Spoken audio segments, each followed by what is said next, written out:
আমার কাছে আছে পৃথিবীর সব থেকে ছোট বেলুন থেকে নিয়ে সবচেয়ে বড় বেলুন। তো আজ আমরা দেখবো কোন বেলুনটা জল ভরলে সবচেয়ে বড় ফুলবে এবং শেষের বেলুনটা কত বড় ফুলবে। সবার প্রথমেই 1 টাকা দামের বেলুন। এটা এত ছোট যে নলে আটকাতেই সমস্যা হচ্ছে। হালকা করে আটকে জল ভরতে লাগলাম।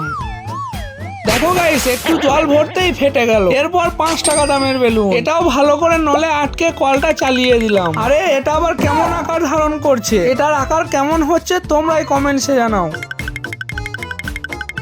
আরে যা, আর 5 টাকা দাম হিসাবে এটা বেস্ট ছিল। নেক্সট 50 টাকা দামের স্মাইল বেলুন। এটাও ভালো করে আটকে বেঁধে দিলাম। দেখা যাক এটা কত বড় হয়।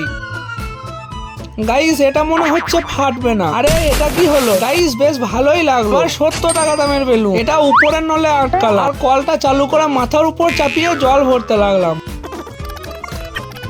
ভাই, এটা ফাটলে কি যে হবে? আরে ভাই, আমি তো পুরোই ভিজে গেলাম। লাস্ট এবার 100 টাকা দামের বেলুন। এটাতেই তো আমি পুরো ভিজে গেলাম। তাই এই বড় বেলুনটা নেক্সট পার্টে দেখাবো।